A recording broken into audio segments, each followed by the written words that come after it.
Buenas tardes a todos y todas. En esta oportunidad, junto con saludarlos, le doy la bienvenida a este primer seminario organizado por el Grupo de Trabajo Religiones y Sociedad de Claxo, en particular por el eje Religión y Esfera Pública, donde en esta oportunidad abordaremos la relación entre religión y migración. Para ello tenemos dos invitados que, en la medida que vayan generándose sus participaciones, presentaré en detalle.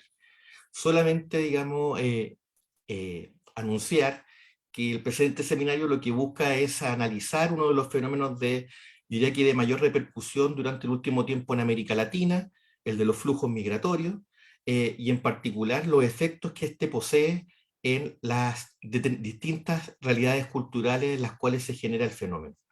Desde esta perspectiva es que hemos querido dar inicio a este seminario con esta temática contingente a partir de dos miradas distintivas, particularizadas, digamos, en dos realidades culturales diferenciadas. Por una parte tendremos una mirada a partir de las investigaciones de un académico chileno, el profesor Felipe Orellana, y por otra parte también de un académico costarricense, el académico Guillermo Acuña, que presentaremos también a continuación en detalle. Dicho esto, explicarle un poco cuál es la dinámica de nuestro seminario. Cada ponente presentará en aproximadamente 20 minutos de manera consecutiva, y posteriormente aquí yo tendremos otros 20 minutos para poder establecer el diálogo y recoger sus inquietudes que podrán también expresar a través del chat que ustedes encuentran ahí en la plataforma de Facebook. Junto con ello también podremos tener algún tipo de intercambio entre los propios ponentes, y en esta oportunidad quien habla, Luis Bamondes, académico de la Universidad de Chile, oficiaré como moderador de esta actividad. También es importante desde ya agradecer no solamente a Claxo, que da la oportunidad para poder generar este tipo de eventos académicos, sino también a la red de estudios sobre el fenómeno religioso en Chile, que nos ha dispuesto su plataforma, y también a la Universidad de Chile, que nos acoge y ha logrado también difundir este evento.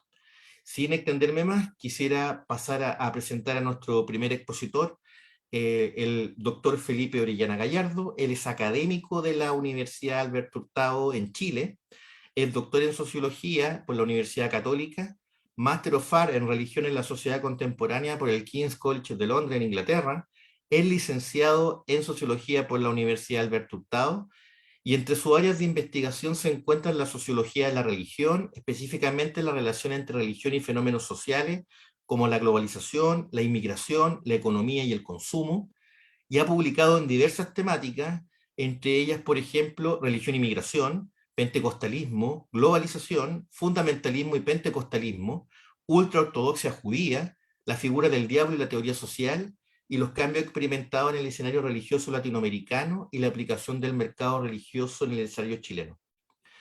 Eh, Sin extenderme más en su extensa, digamos, en su extenso currículum, quisiera dar la oportunidad de que Felipe nos pudiera presentar el trabajo de hoy titulado Elementos teóricos y empíricos en el estudio de la religión y migración. Adelante, Felipe. Hola, buenas tardes a las personas que están siguiendo la actividad. Gracias, Luis, por la invitación, por la oportunidad de compartir acá algunas ideas también con el profesor Guillermo Acuña. Mire, lo que quiero hacer yo es exponer dos autores como tradicionales, que son muy conocidos y que acá en América Latina se han trabajado, y cómo estos autores proporcionan algunos elementos teóricos para entender la religión y migración. Y posteriormente quiero exponer a una autora contemporánea que está produciendo y que no es tan conocida, diría yo, en América Latina, o yo no lo he visto, no he visto mucho de su trabajo desde la región. Entonces quiero contar de una perspectiva como tradicional en la teoría y una perspectiva emergente que creo yo que tiene mucho potencial. Y para hacer ambas comparaciones, también quiero entregar algunos elementos empíricos en base a investigación con trabajo de campo, que nos permitan cuestionar o poner a prueba estas teorías. La investigación empírica se realizó en la parroquia latinoamericana de Providencia, en Santiago, que es una parroquia relativamente cercana al centro de Santiago y que tiene la particularidad de ser una parroquia que recibe inmigrantes de toda América Latina, incluso de Europa y de lugares de África. Y la otra investigación empírica se realizó en Arica, que queda en el norte de Chile. Es la ciudad más próxima a la frontera con Perú y por lo tanto recibe un importante número de inmigrantes que llegan ya sea en avión o incluso caminando, cruzando el desierto. Bueno, la metodología para ambas investigaciones fue un enfoque cualitativo con entrevistas en profundidad. Es interesante mencionar que la investigación en Santiago se realizó antes de la pandemia. Por lo tanto, todas las entrevistas que yo realicé durante 6 meses fueron hechas presencialmente. En cambio, la investigación en Arica se hizo posteriormente a la pandemia y realicé entrevistas presencialmente, pero a raíz del uso de Zoom y de otras tecnologías, se permitió realizar entrevistas a distancia, posteriormente al viaje a Arica. Bueno, eso como contexto a lo que les quiero presentar hoy día. Miren, primero simplemente unas cifras de Chile como un país receptor de inmigración. Se estima que para el 2018 habían 777.407 inmigrantes, lo que... ¿Es posible, Felipe, perdón, que puedas expandir la presentación? Ah, perfecto. Ya. Ahí sí. Ahí sí. Bueno,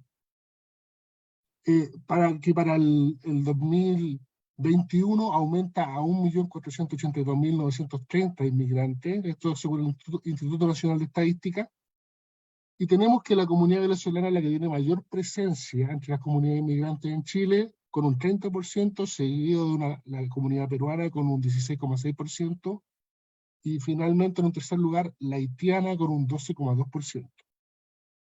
En temáticas de religión e inmigración podemos identificar a grandes rasgos dos tendencias: parroquias multinacionales que tienen inmigrantes de distintos países, como en la parroquia latinoamericana de Providencia, y parroquias que han tenido siempre una composición chilena, pero que paulatinamente han ido incorporando integrantes de otras nacionalidades.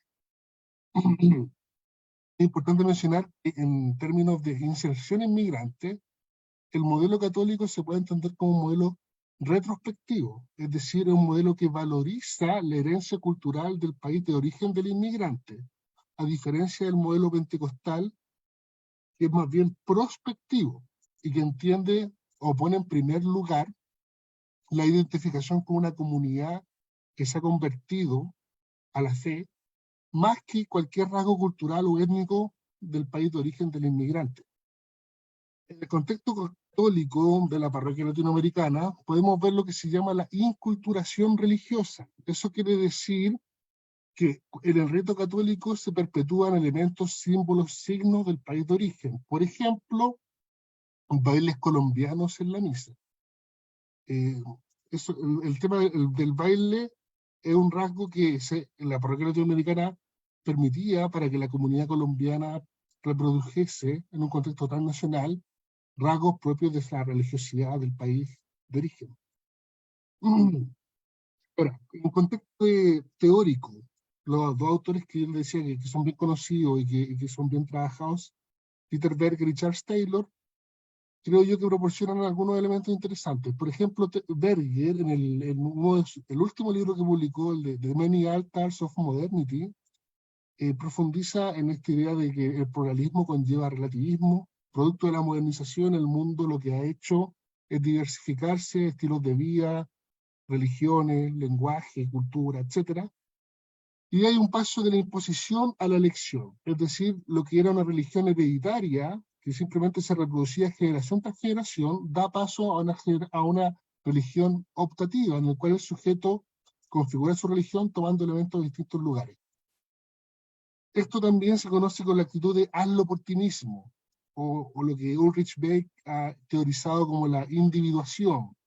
Y la individuación, o esta actitud de hazlo por ti mismo, configura tu religión según tus propios criterios, lo podemos entender como una reflexividad religiosa. Esta reflexividad es motivada por el pluralismo religioso, y es importante indicar que Berger acá añade un elemento a su teoría y dice que el pluralismo no solo es eso a nivel social, sino también en la mente. Hay un pluralismo en la conciencia. Y lo que hace este pluralismo en la conciencia es que un sujeto que está expuesto a la diversidad cultural, de algún modo ve tambalear su convicción y esta pasa a ser una opinión. Cuando la persona se da cuenta que su tradición religiosa no es la única, que no es la que tiene el monopolio del sentido, que hay alternativas religiosas distintas, la persona pasaría de una convicción religiosa a una mera opinión. Esto en el pluralismo interreligioso, que evidencia la diversidad de creencias religiosas ligadas a la diversidad cultural.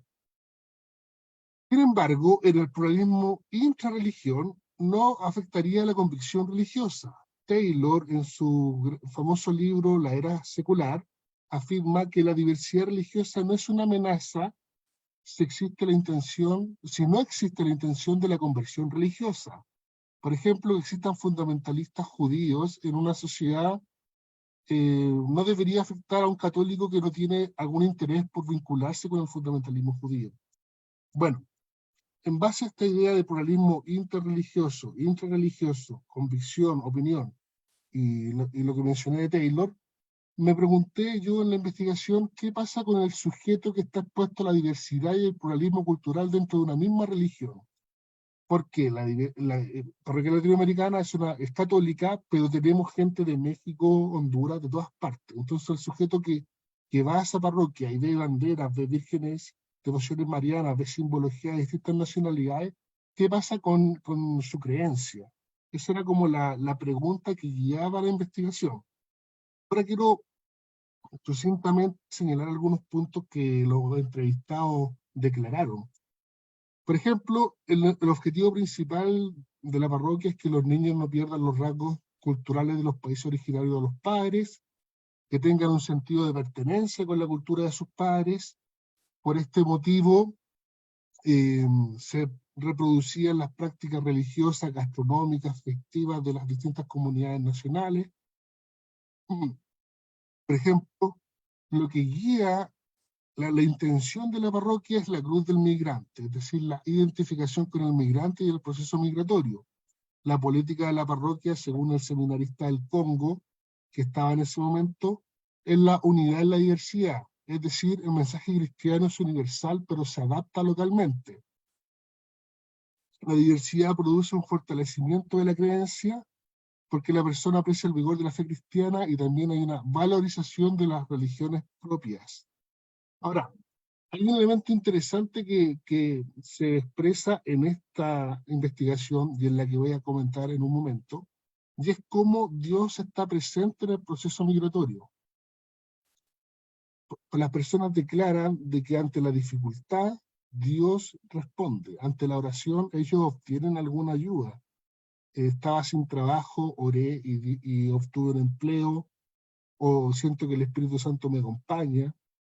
Por ejemplo, María, de Venezuela, afirma que hay tiempos difíciles, momentos de ansiedad, pero cuando comienzo a rezar al Espíritu Santo siento calma, siento que tendré mi oportunidad, solo Dios sabe cuándo tendré mi oportunidad.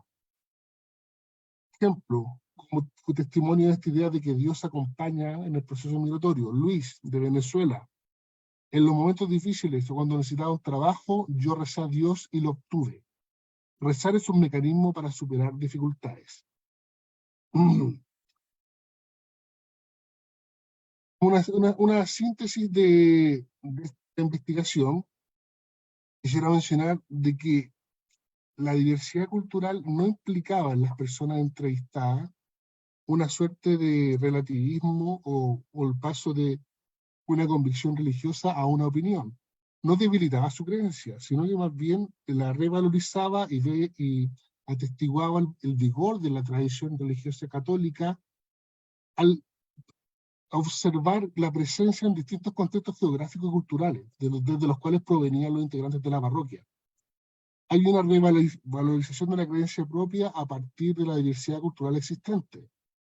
El pluralismo interreligioso estaba fuera del alcance de la investigación, sin embargo, la diversidad y el pluralismo cultural no provocan un debilitamiento de la creencia religiosa como lo supone el pluralismo en la mente. En otras palabras, el pluralismo intrarreligión o la diversidad cultural dentro de una iglesia que comparte una tradición produce un fortalecimiento de la creencia. En otras palabras, la reflexividad religiosa o esta actitud de hazlo por ti mismo en términos religiosos es evidenciada en términos de continuidad religiosa. Bueno, si tenemos más tiempo, tenía otra investigación que podría haber comentado, pero quiero que vayamos más bien a este aporte teórico más novedoso. Eso con respecto a Berger y Taylor y un enfoque empírico que trató de investigar su aporte con herramientas de la metodología cualitativa. Vamos ahora a Dios y el contexto cultural. Este elemento proviene de la teoría de la antropóloga Tanya Luhrmann, que es profesora en Stanford, que ha hecho carrera en la antropología de la religión y que es conocida por un libro sobre la brujería en Inglaterra, que fue su tesis doctoral, pero que posteriormente estudió lo evangélico en Estados Unidos, y lo que les pongo acá proviene del libro How God Becomes Real, que es del año 2020, si quieren buscarlo. En mi opinión, la propuesta de Luhrmann es como una extensión de la teoría durkheimiana sobre religión, porque la idea durkheimiana de que religión y sociedad están en interacción, o que las características de una pueden influenciar a la otra, es decir, las características de un modelo social pueden repercutir en la religión presente en ese modelo social. Ese argumento, en mi opinión, Tanya Luhrmann lo extiende a un elemento que para mí al menos es novedoso, que es afirmar que la experiencia con los espíritus o con Dios también se moldea culturalmente. ¿Por qué novedoso? Porque uno conoce que Dios es trascendente, que está más allá de cualquier límite geográfico, cultural, etc. Pero lo que nos va a proponer Luhrmann, con investigaciones en distintos lugares, empíricas, es que según el contexto cultural en el cual nos situemos, la relación con Dios va a ser distinta, inclusive en la misma tradición religiosa. Por eso, los evangélicos en Estados Unidos, en Ghana, en África o en la India van a experimentar a Dios de manera distinta, moldeada culturalmente. Lo mismo sucede con lo sobrenatural, con los espíritus. La idea es que lo trascendental varía según el contexto cultural, nos dirá Luhrmann. Habría una activación cultural en el cual las diferentes formas en que Dios se vuelve presente para las personas en diferentes entornos sociales. Con esto se puede afirmar que lo sobrenatural depende del contexto cultural y social, porque se entiende que Dios y los espíritus no son entidades espirituales estáticas, sino se relacionan con los sujetos y el contexto social moldea estas relaciones. Ahora, si tenemos esta idea, en mi opinión, es muy interesante acercarse a los migrantes para ver de alguna forma si es posible afirmar algo así. Si un inmigrante que llega a Chile y que en el proceso de inserción puede afirmar o no que el modelo social chileno, cultural chileno, ha de alguna manera influenciado una actitud distinta hacia Dios, si ha habido algún cambio, si ha habido alguna modificación. Por eso el modelo migratorio en iglesias, parroquias, creo que es un lugar clave para investigar una idea como la que propone Luhrmann. Ella propone, para añadir otro elemento, la idea de los mundos plurales, es decir, habitamos mundos plurales donde las interacciones y los elementos básicos de la vida social cambian según el contexto. Por ejemplo, para entrar en esta idea del mundo plural, fíjense, cada fe y hasta cierto punto cada iglesia forma su propia cultura, su propia manera de ver el mundo, y a medida que las personas adquieren el conocimiento y la práctica a través de los cuales llegan a conocer a Dios, los aspectos más íntimos de la manera en que experimentan su mundo cotidiano cambian. Adicionalmente, la propuesta antropológica de Luhrmann enlaza con lo que se conoce como la antropología del cristianismo, que tiene como uno de sus exponentes importantes a Joel Robbins, y que uno puede pensar esto no tiene nada nuevo, antropología del cristianismo, pero en realidad el enfoque es relativamente reciente, desde inicios del 2000, porque sustentan ellos que la antropología de la religión fue primero a interesarse por las religiones extrañas o distantes. El budismo, el hinduismo, el islam, porque la disciplina antropológica se basa, se sustenta en la idea de otredad, y en cambio el antropólogo occidental, que es donde surge la antropología como disciplina científica, estaba plasmado o imbuido de la presencia del catolicismo. Por eso tardíamente comienza a evidenciarse que en realidad no hay un catolicismo a nivel mundial, sino diversas expresiones de catolicismos, o para ser un poco más precisos, no habría un cristianismo, sino cristianismos en plural. Los procesos de conversión de las personas al mundo pentecostal, por ejemplo, para la órbita del cristianismo, o sea, tienen que ver con cómo se moldea según el contexto, y por lo tanto hay una pluralidad de expresiones de cristianismo, no solo un modelo que se aplique de forma unánime para todo el contexto global. Bueno, tenemos entonces esos dos elementos. Lo que yo quería investigar era qué pasaba con los sujetos en su tránsito hacia Chile, y si era posible apreciar un cambio en su relación con Dios en un nuevo contexto cultural, y ver cómo cambiaba el catolicismo venezolano con el catolicismo chileno. ¿Qué podían ellos identificar? Pero fue un rasgo notorio entre las personas de que la relación con Dios no cambia, dicen ellos. Ellos no creen más en Dios. Ellos creían en Venezuela y siguen creyendo acá. Lo que sucede es que necesitan más a Dios, en el sentido de que producto de la dificultad del proceso de inserción, las dificultades migratorias, encontrar trabajo, vivienda, etcétera, las personas como que descansan o ponen su esperanza en un mayor nivel en Dios, pero no lo experimentan como una relación que fuera nueva o distinta a lo que tenían en Venezuela, donde también eran creyentes. Por ejemplo, María de Venezuela dice que puedo sentir a Dios en todas partes, y no solo en la parroquia, porque puedo estar con Dios donde quiera. Dios está en mi corazón, pero también en mi fe. Lo que, el cambio en relación al catolicismo venezolano es que las personas, producto el agitado o lo poco disponible que tienen en términos de tiempo, les hace participar de repente menos en la parroquia, pero cualquier espacio disponible van y se involucran con la vida parroquial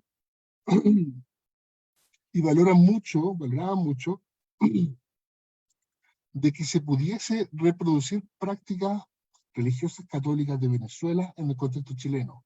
Por ejemplo, la celebración del Nazareno, que fue en la Semana Santa del año pasado, le permitía a las personas acercar nuestra cultura. De esta manera estamos más cerca de nuestra patria, lo afirmaba una de las entrevistadas. Y importante también identificar que cuando les preguntaba comparativamente el catolicismo venezolano con el chileno, identificaban que el catolicismo es más opcional y más frío, en el sentido de que en Venezuela participa la familia como en su totalidad en la iglesia. En cambio, acá en Chile la presencia era mayoritariamente entre personas de la tercera edad, juventud no se aprecia, muy poco joven en la iglesia. El catolicismo en Venezuela afirmaban que tenía algo así como mayor impregnación cultural, estaba bien visto participar, la familia involucrada a todos sus integrantes en la vida de la parroquia. En cambio acá el catolicismo tiene que ver más bien con que el sujeto decida o no individualmente involucrarse en la vida de la parroquia. Es una experiencia más autónoma.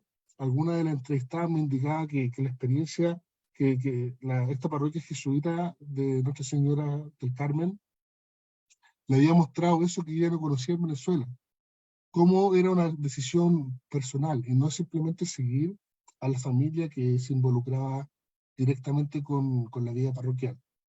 Bueno, eso en síntesis. Mi intención era mostrar algunos elementos teóricos desde dos autores bastante conocidos en nuestro medio, y una autora que está escribiendo actualmente y creo yo que tiene mucho potencial para analizar esta temática. Eso sería mi presentación. Gracias, Felipe. Continuamos con nuestras presentaciones y en esta oportunidad quisiera presentar formalmente al académico Guillermo Acuña González de la Universidad Nacional de Costa Rica. Guillermo es sociólogo y escritor costarricense con un posgrado en comunicación social. Cuenta con experiencia en investigación, evaluación y sistematización de programas y proyectos sociales en temas migratorios a nivel regional. Fue profesor e investigador de Flaxo de la sede académica de Costa Rica en el periodo 2005-2011 y tuvo a su cargo la dirección del Instituto de Estudios Sociales de Población IDESPO de la Universidad Nacional en el periodo 2012-2017. Laboró en el programa Migraciones, Cambio Social e Identidades de dicho instituto, en el cual desarrolló labores de docencia e investigación. Se desempeña actualmente como vicedecano de la Facultad de Ciencias Sociales de la Universidad Nacional de Costa Rica y cuenta con variadas publicaciones a nivel nacional e internacional, entre las que destacamos el año 2019 la publicación de un ensayo titulado Déjennos pasar, migraciones y transhumancia en Centroamérica, editados por Amargor Ediciones de España. Ha impartido charlas, conferencias, clases y talleres en el tema migratorio a nivel regional. En esta oportunidad, Guillermo presentará el trabajo titulado El milagro de multiplicar el aguardiente y las tortillas, movilidades, religión y narrativas poéticas en la Centroamérica distópica de este siglo. Adelante, Guillermo. Bien, muchas gracias, Luis. Un saludo cariñoso desde Centroamérica hasta Chile, tanto para vos como para Felipe, a quien tuve el gusto de escuchar esta tarde.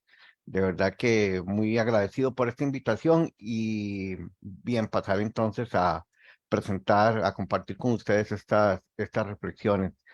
Em, Evidentemente, la primera parte del título no es de mi autoría. Es parte de un texto ya, creo que de culto en Centroamérica, un texto poético del poeta mexicano Balam Rodrigo, del sur de México. Y con Balam hemos recorrido tanto física como simbólicamente toda la espacialidad centroamericana trabajando estos temas. Y bueno, de vez en cuando también Balam me acompaña en mis reflexiones, ¿no? Eh, la segunda parte sí es enteramente de mi responsabilidad, movilidades, voces y religión en la Centroamérica distópica del siglo XXI. Y aquí quisiera señalar un par de elementos de entrada que me parecen fundamentales porque creo que complementan con lo planteado por Felipe. Me voy a referir a una contextualidad centroamericana contemporánea, aunque los procesos migratorios regionales en nuestra Centroamérica son de naturaleza histórica, pero voy a hacer, todo lo que voy a conversar esta tarde es con referencia a la contemporaneidad, particularmente ubicada en un punto de giro donde las movilidades centroamericanas alcanzaron una expresión, una espacialidad y un sentido distinto y fueron a partir del 2018, en octubre del 2018, cuando empiezan a ser más notables los grupos, las agrupaciones colectivas transitando por distintas partes de las fronteras centroamericanas. Alguna prensa y alguna academia acostumbra llamar a estos grupos como caravanas. Yo tengo una diferencia con ese concepto, pero bueno, básicamente es a ese contexto en el que al que me voy a referir. Lo segundo es que aquí estamos señalando justamente algunas dimensiones de las reflexiones que el sociólogo argelino Abdelmalek Sayat ha trabajado sobre el tema migratorio, pero particularmente dos. Una que tiene que ver con considerar a la migración como un hecho social total, ¿verdad?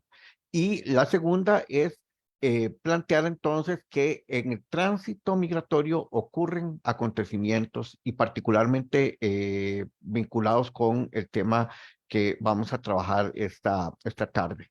A propósito, dejé un buen tiempo esta fotografía de portada porque quiero referirme a ella básicamente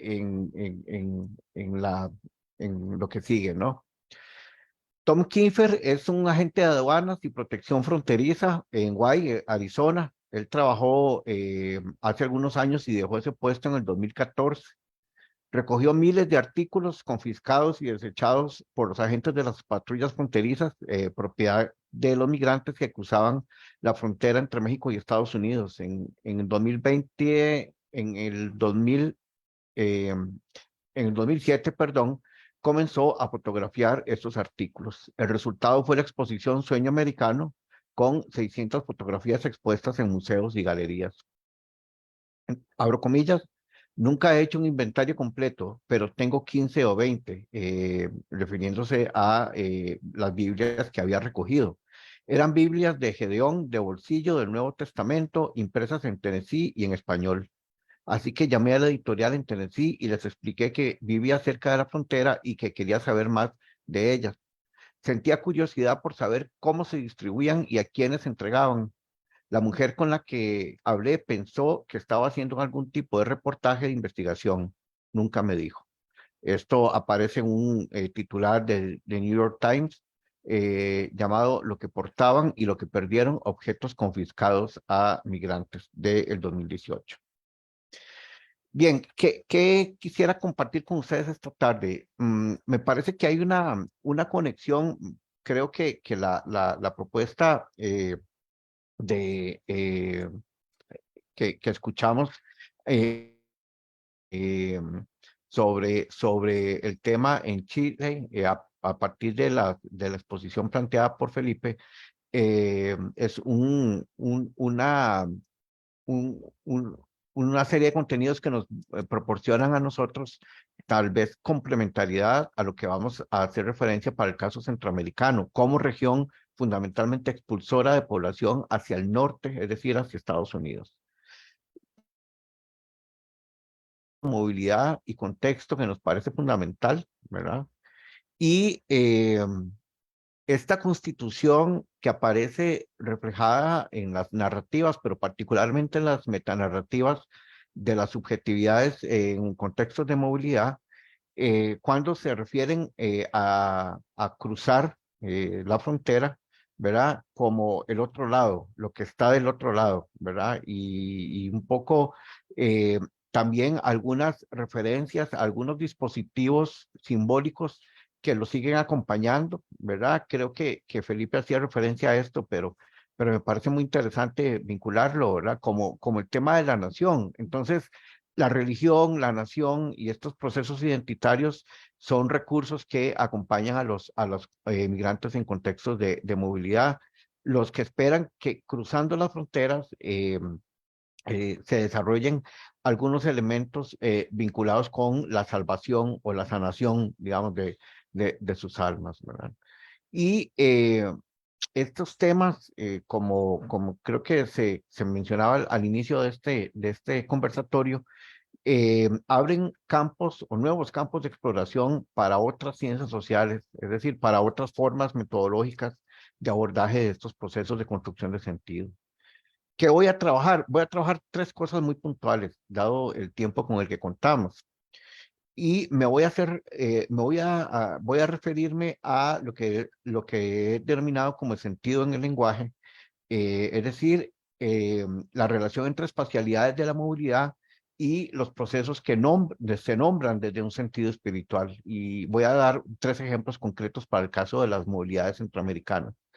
Luego, lo que yo he denominado la relación entre distopía y prácticas religiosas en la movilidad, una relación así es la que nos permite explicar desde un contexto distópico como el centroamericano actual, por qué la gente sigue movilizándose y por qué la gente sigue encontrando sentido en algunos procesos vinculados con las religiosidades y las espiritualidades. Y finalmente, una serie de sugerencias metodológicas donde incorporo a Balam y incorporo también algunas herramientas para el abordaje desde la objetualidad vinculada con la espiritualidad, tipo las Biblias que vimos en la portada, pero también otros objetos que han sido encontrados a lo largo del camino migratorio centroamericano hacia Estados Unidos. Antes de arrancar con el desarrollo de esta agenda muy rápidamente, quisiera señalar que hago referencia a un contexto regional marcado por la precariedad, por la desigualdad, la pobreza, la acumulación por disposición en varios territorios desde los cuales está saliendo mucha población, fundamentalmente hacia Estados Unidos, y un elemento que es común, me parece, en todas las dimensiones y en todos los escenarios centroamericanos, es el tema de las violencias, ¿no? Como factores de expulsión. Hace unos 10 años se acostumbraba a referir cerca de un 10% de población centroamericana fuera de sus territorios, es decir, estábamos hablando hace 10 años de cerca de 4 millones de personas. Creo que esa cifra pudo haber aumentado en los últimos 10 años, justamente por estas variables explicativas que les estoy comentando. Eh, y lo otro es el tema de la migración del escenario centroamericano como un escenario de tránsito de estas movilidades que justamente ingresan a la América Latina por países como Chile, Brasil, Ecuador, etcétera, y que comportan estos procesos de diversidad a los que Felipe hacía referencia en su exposición, ¿verdad? Es decir, migraciones provenientes de contextos como África, como Asia, Caribe, ¿verdad? Y ahora recientemente el caso venezolano, que ha sido, digamos, el caso más paradigmático de las movilidades en tránsito por el territorio centroamericano. Dicho esto, voy a pasar rápidamente a la primera dimensión que tiene que ver con esto que yo llamo la relación entre significaciones y espacialidades. Y aquí quisiera recuperar parte de algunas reflexiones que Levitt y Glick-Schiller en el 2004 habían planteado sobre los procesos de refuncionalización en la religión que utilizan las personas migrantes para construir escenarios novedosos y geografías alternativas. Desde esta noción, tomamos prestada, digamos, esta noción y la aplicamos para hablar de los procesos y de las espacialidades que también se refuncionalizan y que nos permiten observar prácticamente el desarrollo de algunas espacialidades donde los procesos de construcción de sentido están presentes, los procesos también vinculados con las religiosidades. El primero tiene que ver con la denominación de algunos lugares, eh, digamos que toman prestados los nombres bíblicos, ¿no? Los, las, las nominaciones bíblicas, ¿no? En la frontera entre Estados Unidos y México hay un lugar llamado Altar, eh, y ese lugar, hasta hace algunos años, era un lugar de paso para las migraciones centroamericanas, pero ya recientemente se ha convertido en una espacialidad donde opera una industria migratoria caracterizada por la actuación de diferentes actores que complejizan ese paso de las personas migrantes. Cuando hablamos de industria migratoria, estamos hablando de ese mecanismo, esa dinámica específica relacionada con el desarrollo de acciones y de actividades, algunas de ellas de naturaleza irregular o ilegal, como el narcotráfico, por ejemplo, o el tráfico de armas, ¿verdad?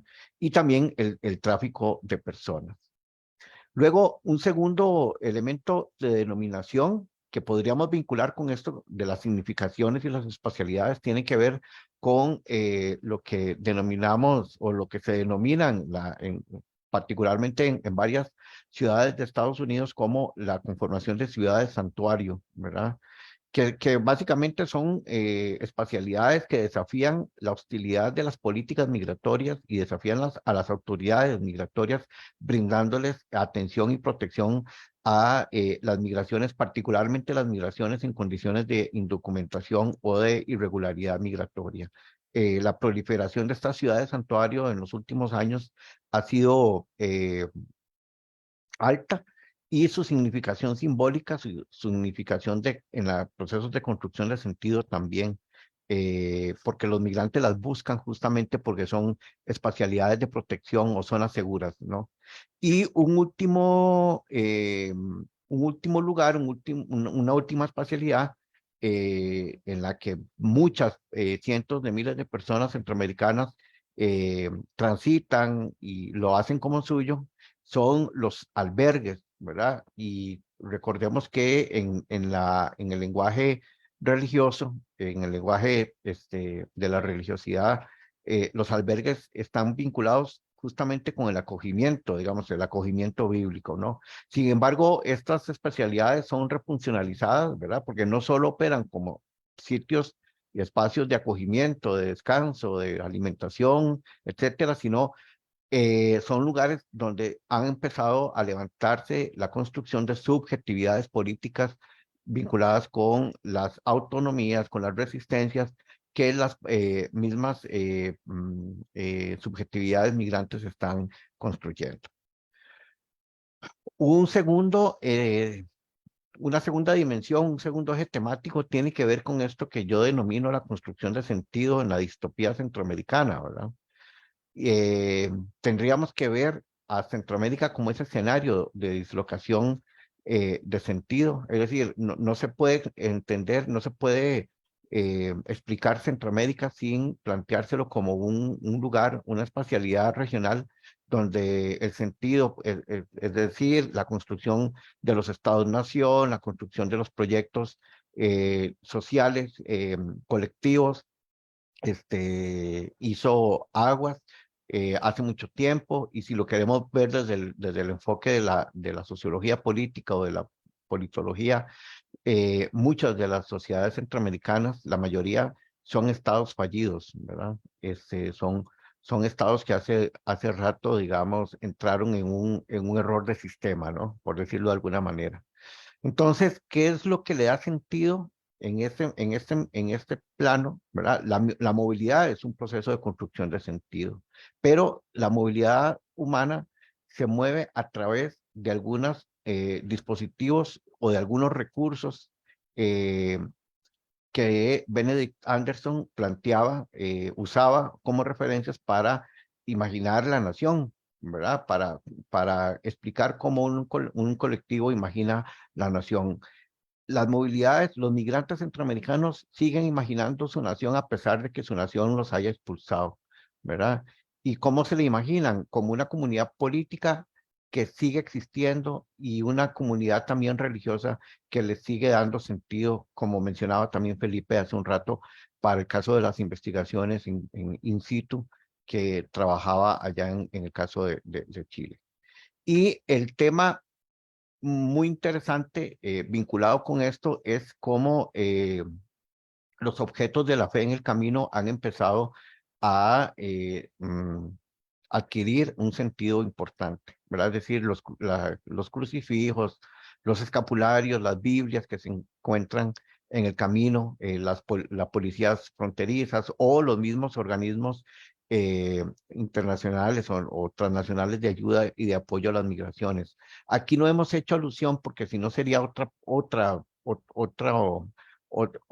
conversación, todo el tema de las redes de apoyo que desde las denominaciones religiosas han estado operando desde hace mucho tiempo, quizás yo diría que con mucha fuerza en lo que llevamos de este siglo, órdenes religiosas que apoyan a migrantes tanto en su camino, en su tránsito, como en trámites y mecanismos para apoyarles en sus procesos migratorios.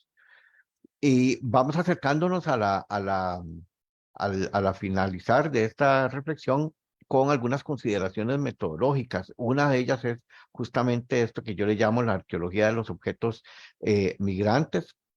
Eso es parte de un ejercicio, de un taller que yo comparto con estudiantes, con artistas, con gente vinculada al mundo de las movilidades humanas en Centroamérica, donde trabajamos un tema sobre los migrantes y sus objetos, ¿no? La relación con sus objetos.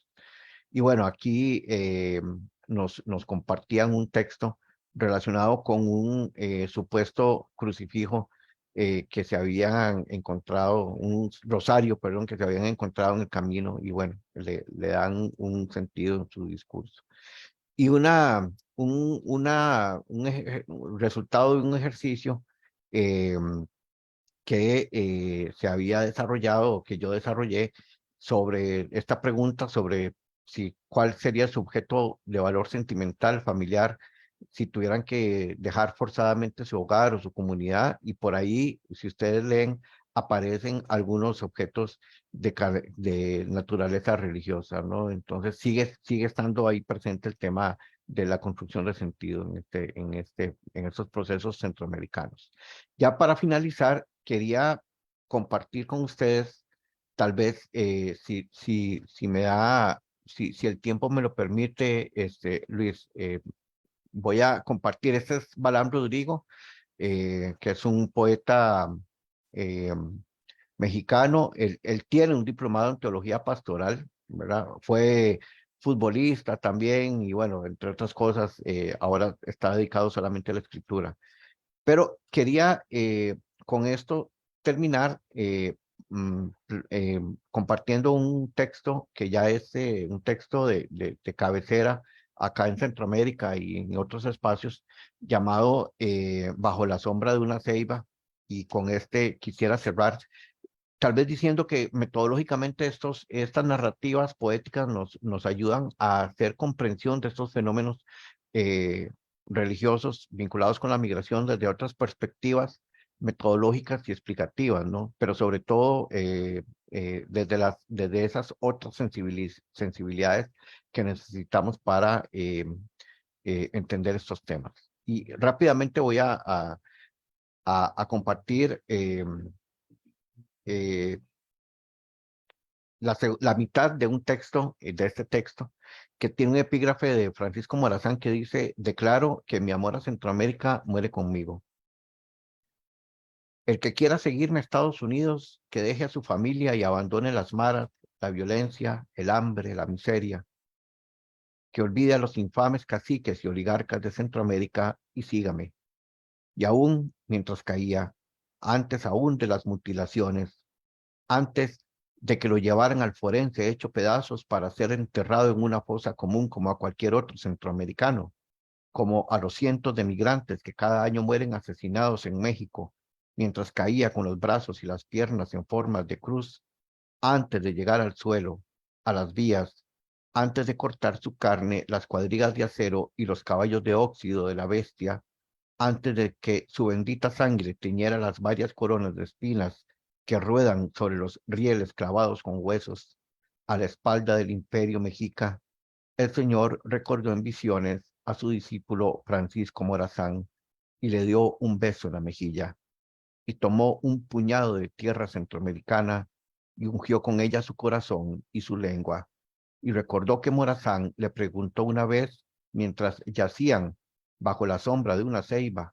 aquella en la que había hecho el milagro de multiplicar el aguardiente y las tortillas: Maestro, ¿qué debemos hacer si nos detienen y nos deportan? A lo que el maestro respondió: deben migrar 70 veces 7, y si ellos les piden los dólares y los vuelven a deportar, denles todo: la capa, la mochila, la botella de agua, los zapatos, sacudan el polvo de sus pies y vuelvan a migrar nuevamente de Centroamérica y de México sin voltear a ver más nunca atrás. Muchas gracias. Gracias, Guillermo, por la presentación.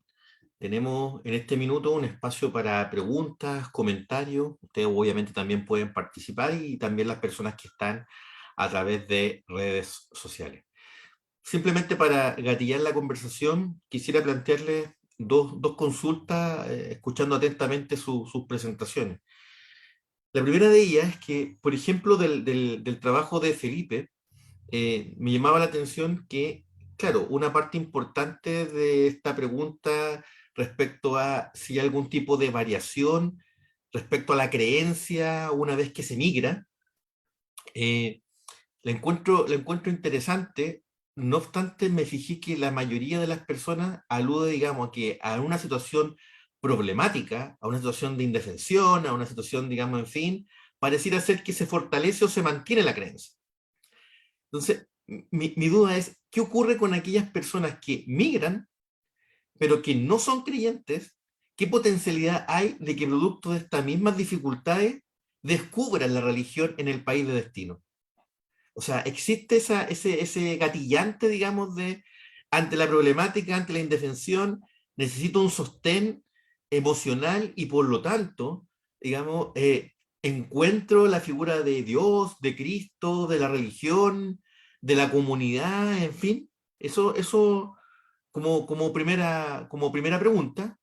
Y también para Guillermo, eh, me he fijado que en general las investigaciones que uno ha podido leer respecto a migración y religión, se hacen cargo también de ver esta suerte como de cadenas, digamos, de favores, cadenas de apoyo, cadenas, en fin, pero poco se dice respecto a quienes quedan en el lugar de origen y que no migran. Migran sus hijos, migra su esposo, migran las madres, en fin, pero siempre hay algunos que quedan, o generalmente hay algunos que quedan en el lugar de origen. ¿Qué ocurre religiosamente con los que quedan? ¿Se fortalece? ¿Se debilita?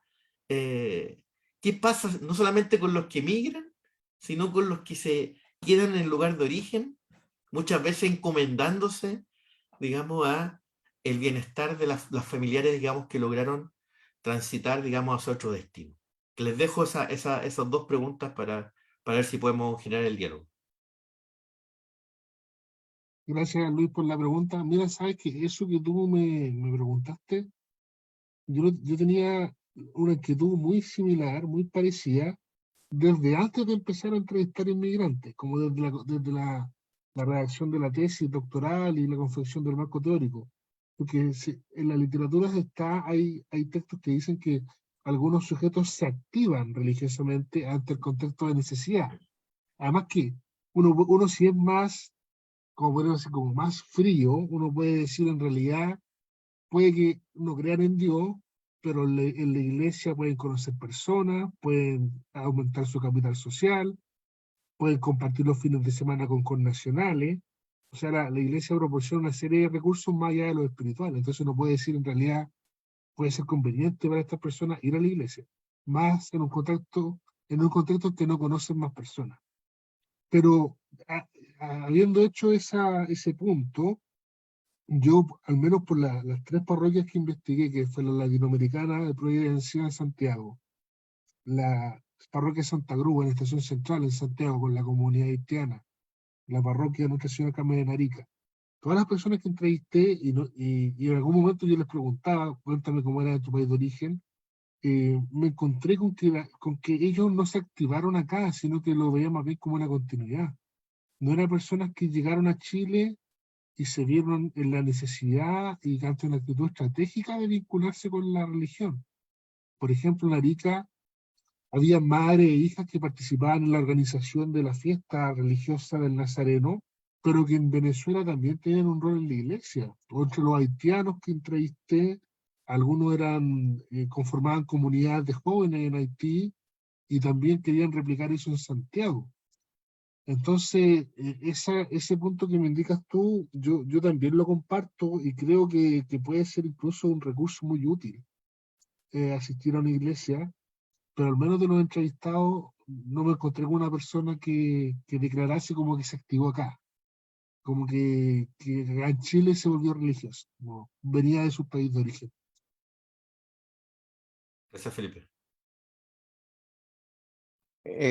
Sí, Luis, a propósito de la pregunta que nos haces, que es muy interesante porque efectivamente yo coincido con esa apreciación que tenés relacionada con la construcción de conocimiento, ¿verdad? En el hecho migratorio, que generalmente está muy enfocada a quien sale, pero no en quienes se quedan, ¿verdad? Y hay toda una estructura familiar, comunitaria, social, ¿verdad? Que evidentemente, digamos, queda mucha de esa estructura sostenida justamente por la migración, ¿verdad? Entonces, con esto quisiera empezar como la reflexión, porque evidentemente quienes migran, en el caso centroamericano, son quizás las personas más, digamos, más aptas o más capaces y quienes de alguna manera sostienen, digamos, sus dinámicas, las dinámicas familiares, las dinámicas sociales en sus entornos, ¿verdad?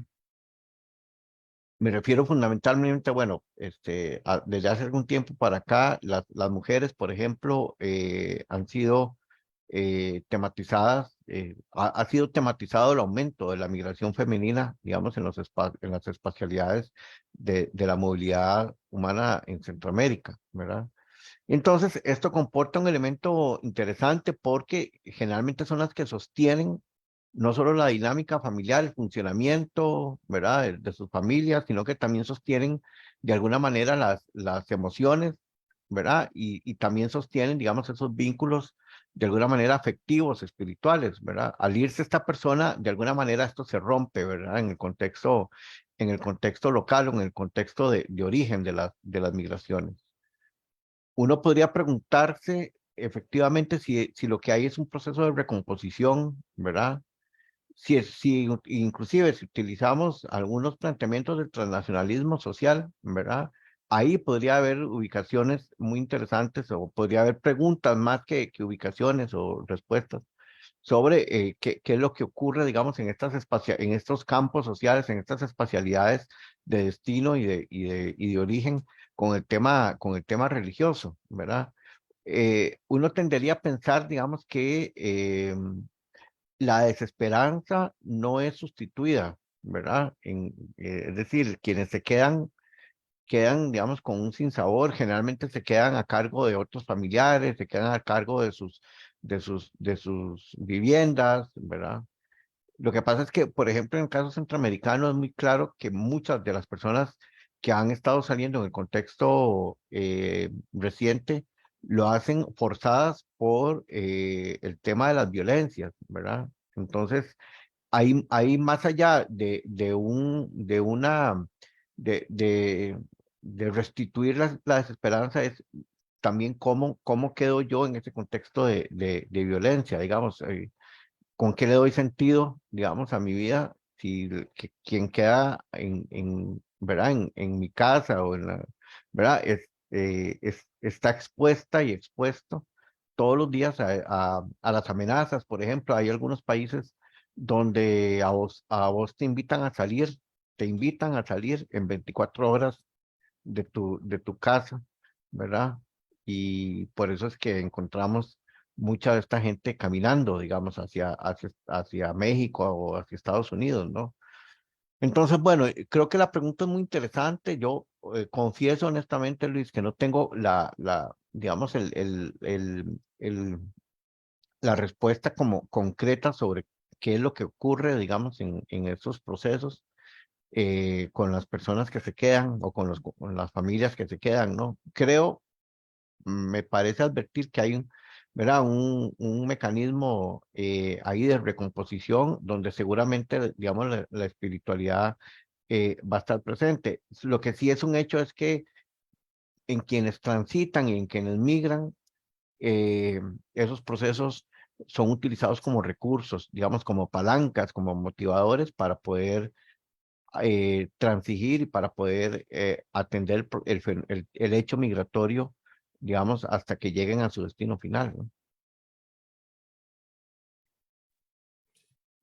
Solamente para continuar con el diálogo, también otra de las cosas que tenía acá tomada, que había tomado algunas notas, es consultarle en qué medida también el factor del inmigrante religioso, como señalaba también Guillermo, produce procesos de resignificación espacial, en términos también de cambios en el mapa religioso local.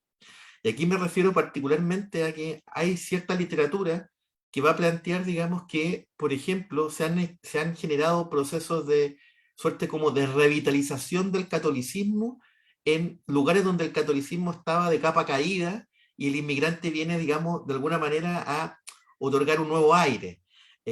Lo digo porque en el caso de Chile es bien particular, un catolicismo que viene en declive de acuerdo a la última encuesta de hace ya aproximadamente 15, 20 años, y pareciera ser que cuando uno simplemente asiste a algún tipo de parroquia encuentra una gran proporción de participación de sujetos inmigrantes, más que de locales.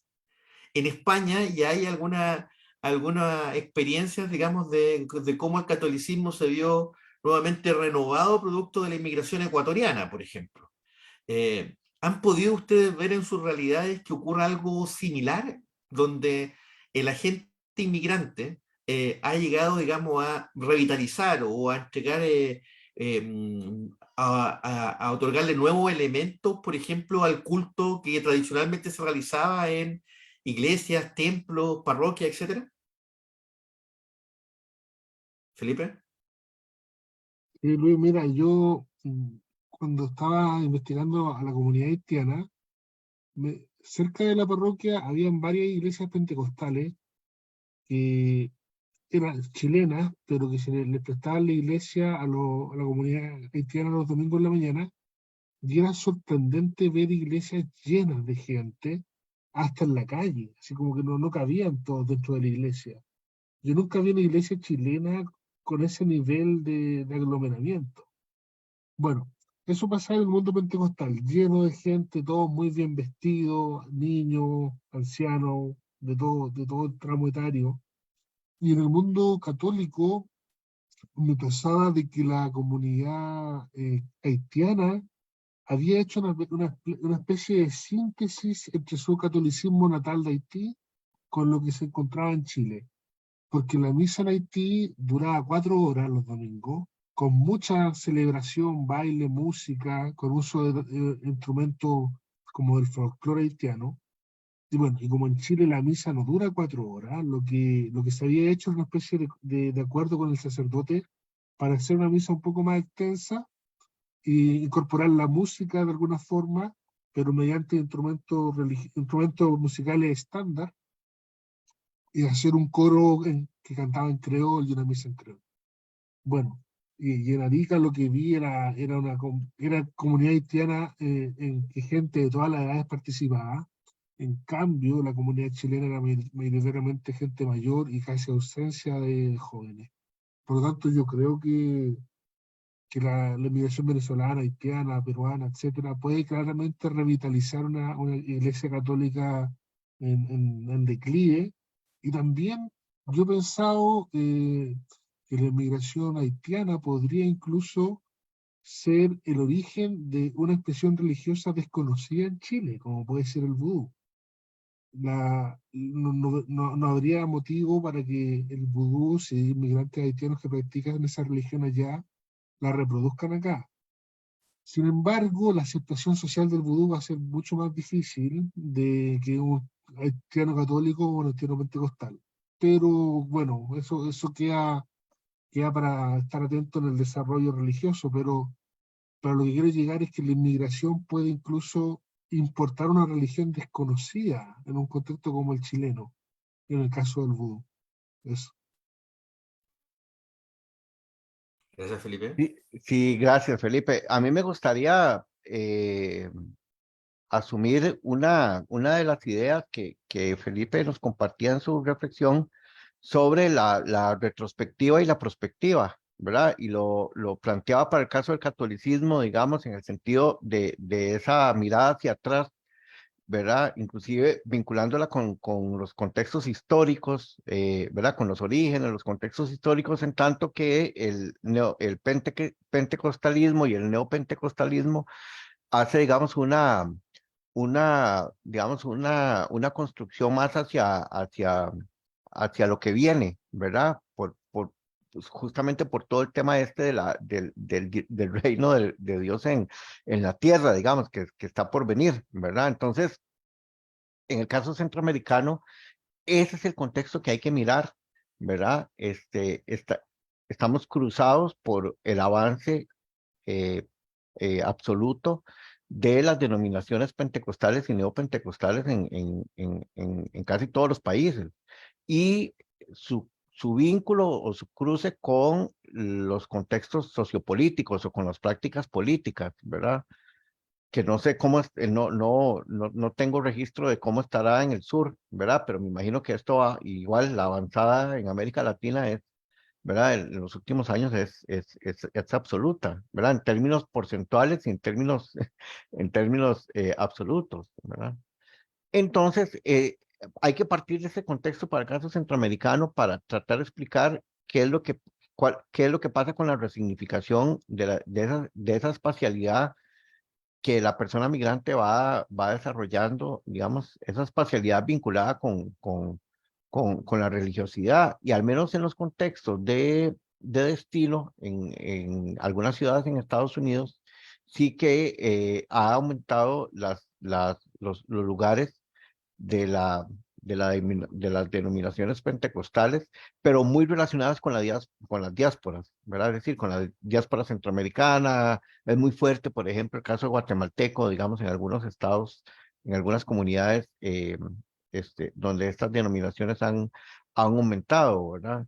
Y al menos para el caso centroamericano tiene que ver con un declive en la importancia del catolicismo ¿verdad? Como fuerza, digamos, como eje fuerte, ¿verdad?